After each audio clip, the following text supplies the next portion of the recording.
This is a 2002 Chevy Avalanche with a 5.3, and this applies to all the GM platform 4.8, 5.3, 6.0, and 6.2 engines. Exhaust manifolds, as you can see, this one's all shiny and nice. I had 3 broken exhaust manifold bolts, and I'm not talking about the collector bolts, I'm talking about the ones right here that secure the manifold to the cylinder head. On this side I was able to drill them all out, and you'll see the new manifold. God, this light is a little bit overbearing, I apologize, but you'll see the new manifold at each junction is split, and they do that so that if it warps, it won't pull away from the cylinder head. The issue with that is you got to make sure you get all the bolts out. So there's a fastener at each split edge. So the passenger side is done. The driver's side not so much. I'll show you what I got going on over here. You can see I got my tap in that hole, and there's one way back there. See that in the back corner? I can't get at that one because the body's in the way, but I've got a fix for that one as well. But I've got that one drilled out. I got the tap in there. I got one more, and as you can see, I welded a nut. Let's see if I can set this light up here so it's not overpowering. Come on. Okay, if we can get in there and look. Let me get my clamp off there. There was one right here as well. It's really difficult to get at because the steering shaft, as you can see, and all this other crap is in the way. So I put a nut that was oversized on there and I welded it. And then I let it cool. And if all goes well, which it probably won't because I don't have good luck with this, I'm going to turn that with a wrench and try to turn that bolt out of there. Now for the one that's way back here that you can hardly see, that's broke off, and you can't get to it because of the body of the vehicle's in the way, I went online and I purchased this bracket. Part number KAP169.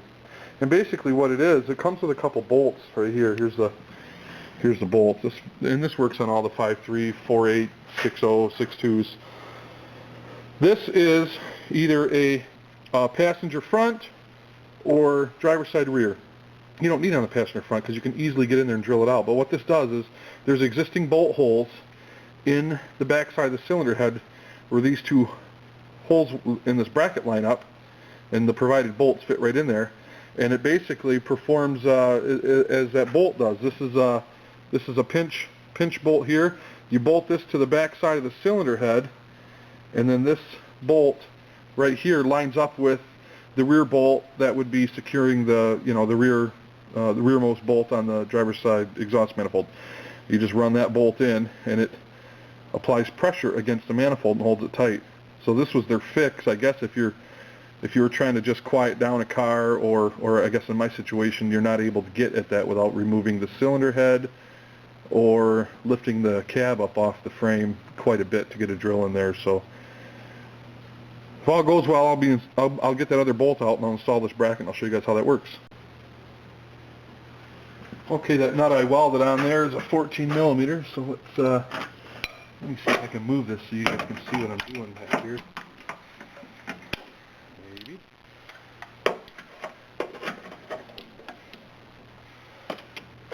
See if I can get that out of there. Cross my fingers. Ooh, she's tight. Oh, nope, did not work. And I had my welder set on the highest heat setting. As you can see, the stud or the bolt is sticking out probably 1/8 of an inch, so there was plenty of it to grab onto. I don't think I could get a hotter weld on that, so I am going to abort that and go to plan B, and I'm going to drill it out.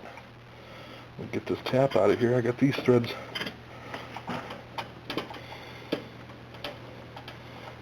The problem now is that I've heated it. The ones on the other side, I drilled them all out, and I hate drilling bolts. I don't have the patience. It sucks. I break drill bits. I dull them. I just don't enjoy drilling bolts out. Not that anyone would enjoy it, but so on this side, where this one was at, I actually heated around. I heated the aluminum around it and then I used a pair of vice grips, but that one stuck out farther. I did try that on this one right here, and it didn't work. So the issue now is it's going to be a little tougher to drill into because I've tempered it. I've heated up the steel in a couple times actually, so it's going to be tough to drill. But I'm going to cut it off or grind it down flush, and then I'm going to drill it out if I can get that steering shaft out of the way. I center punched the broken bolt, and I drilled a hole through the center of it with I want to say it's like an 1/8 inch drill bit. I tried to step it up to the next bigger size. Well, not the next bigger size, but a few sizes up, and it just won't cut. It's like it's just too hard in the outside edges of this, probably from me heating it up when I was trying to extract it with a pair of vice grips. And I just can't get it. But you can see that, I don't know if you can see, but the hole is quite a bit bigger than an 1/8 inch inside. I've got probably half of the bolt hogged out, and the 1/8 inch drill bit went all the way through the bolt. So here's what I'm using to get the rest of that bolt out of there. And before it's this thing right here. It's like a little dental drill almost. It's made by Blue Point. Here is the package. 1/8 inch right angle pencil die grinder. There's your part number right there in case anybody wants to get one of these things. Before this thing, I just drilled and drilled and drilled and broke drill bits and drilled and drilled, and it sucked. And this thing is really neat. It's a variable speed. Sounds like a dentist drill, so you might have to wear your earmuffs if that noise drives you nuts. But it's got all kinds of different bits on it. You can see this one here is a long bit right here. And basically, this thing spins, what does it say, 75,600 RPM. Spins pretty fast. Drill a hole big enough for this to freely fit inside, and then stick that through the bolt, and then I just slowly go around the outside, taking material off. And this is how I did the other ones. I just keep going and going, and eventually it gets it off to where you can run the tap through and pull the rest of the material out. So that's what I'm doing. It's pretty boring, so I'm not going to film it. Plus, with my big head in the way, you can't see in there anyway. So I'm going to fire it back up here, and we'll see if we can get the rest of that bolt out of there. So I count this as a victory. I was able to get that out, and I was able to run the tap in there and clean up the threads. You're probably wondering why I have a drill bit stuck in this hole backwards, and I just do that for visual reference. That way, while I'm drilling and while I'm tapping, I can see that the angle of the tap or the drill, whichever it is running in the same angle as the drill bit, because obviously these surfaces aren't plumb, they're not perpendicular. So I just do that for a visual reference. I can see that I'm running the drill or the tap in the same angle. But I actually was able to get it all. You can see that there's a little bit of white paint I put on the end of the tap, and what I did was I would run the tap through a known good hole all the way till it bottoms out, and then I take some of that white marking paint, one of those paint crayons. I just mark the end of it, or I'm sorry, I mark the exposed surface right where it bottoms out. That way, when I'm running the tap in to create new threads, I know how deep I got to go. I don't try to force it past that point and end up ripping my threads out. So it's just another visual little cue that I use. So I count this as a victory, though. I got that broken bolt out. I got the hole cleaned up. I got threads in there. I'm going to run the tap through. There's a couple other ones. You can't see them, the steering shaft's in the way, but there's a couple other bolt holes in there that I haven't cleaned up yet.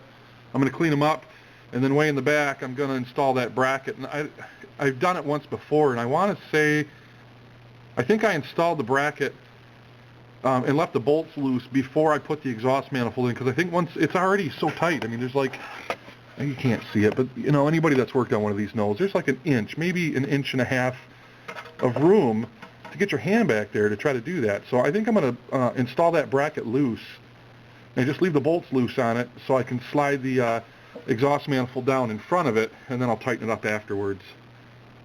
So this is a shot from the underside of the car. Right there. You can see the bracket here? I got it on there. I got it loose. I got both the bolts started, just a couple threads in, just enough to hold it there so it doesn't come out of place. I think if a guy wanted to make this job easier on himself, I think if you pulled this Y pipe off, you could probably install that bracket a little bit easier. you can see it up there. Let's see, right there. So I got the surface all cleaned up, and I think by pushing it back out of the way I'll have enough room to slip that in there. But I think if had I taken the Y-pipe out, it might have been a little bit easier to install. But I didn't want to mess with it because this is an old rusty vehicle, and that could have opened up a whole other can of worms. Here's another shot through the fender well of that bracket in place. You can see the bracket. Oh crap. You could see the bracket. Hang on. Okay. You can see the bracket in place right here, nice and loose, so I can push it out of the way to get the manifold on there. You can see I got the surface all cleaned up. So once I get the manifold in place and I get all the other bolts started, then I'll tighten up these two side bolts that go into the end of the rear end of the manifold, which will hold this bracket right firmly in place, and then we'll tighten down this one right here, which will take the place of the bolt that's broken off in that hole that we can't get at because the vehicle body is in the way. So I should mention that these brackets are available. You can get them through Napa for about $44 a piece. They don't usually stock them. You got to order them. But I buy them off eBay. They're $34 off eBay. And there's two different brackets. This one, like I said earlier in the video, this one fits the driver's rear and the passenger front, which I don't see why you'd ever need one on the passenger front because you can get right at that bolt. And then they also make one that fits the driver's front and the passenger rear. But you can get at the passenger rear bolt to drill it out. Just with moving the AC filter dryer just a little bit, you can get right in there and drill it out, because that one was broke too, and that's another one I drilled on the other side. So I've only ever used, this is the second time I've used this bracket, and I've only ever used it right here, the rear driver's side, where you just can't get a drill bit at that. And I don't know if the video shows it, but there is just not enough room to get a drill and a drill bit into that hole, threaded in straight. It's just not going to happen. So for 30 bucks, this bracket works. I've already used it once before, and it does work. So you can get them right on eBay. They're real common. Like I said, they fit all the 4.853, 6.0, and 6.2 engines. Okay, I'm going to install this manifold. Okay, truck's all put back together. Both manifolds are on. The collectors are hooked up. I threw some new spark plugs in it, and I did an oil change while I had it apart. I'm going to do a cold start on camera for you guys, just to confirm my work here. It might be a little bit of clatter from the engine because I changed the oil, but this thing was really, really noisy prior to changing these exhaust manifolds when you started it up cold. When it warmed up, the the aluminum would expand a little bit. The cast exhaust manifolds would expand, and it would quiet down a little bit, but it was still pretty loud. So let's give it a go. Fingers crossed.